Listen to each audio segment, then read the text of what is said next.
खबरों के सिलसिले को आगे बढ़ाते हैं और रुख करते हैं चक्री रोड रावलपिंडी, जहां प्राइवेट स्कूल्स कॉलेजेस के secretary general Malik Abdullah Khudami chief of army staff इंतखाब के हवाले से मीडिया से गुफ्तगू कर रहे हैं। अस्सलाम वालेकुम वरहमतुल्लाहि वबरकातुहू। हम मुल्क पाकिस्तान मुमलकत खुदादाद,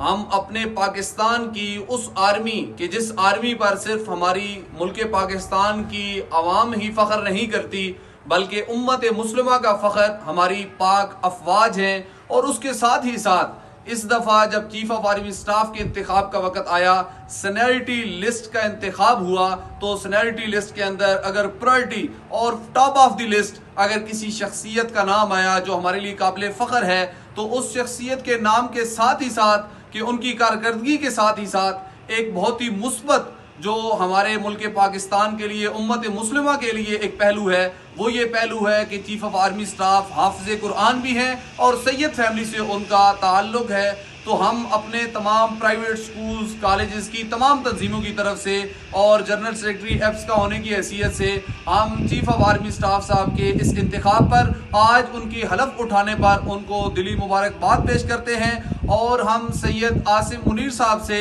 ये रिक्वेस्ट भी करते हैं कि जिस तरह वो हाफिज़ कुरान हैं तो वो दीनी शोबों के लिए भी अपनी नुमायाँ खिदमात सर अंजाम देंगे। जहाँ पर मिलिट्री के लिए, जहाँ पर मुल्क पाकिस्तान के लिए उनकी खिदमात होंगी, तो वहाँ साथ ही साथ वो हुफ़ाज़ किराम के लिए भी अफ़वाज पाकिस्तान में ऐसे मौक़े ज़रूर पैदा करेंगे जहाँ पर हुफ़ाज़ किराम को भी अपनी खिदमत पाक फ़ौज के लिए और मुल्क पाकिस्तान के लिए अदा करने का मौका मिले। Thank you.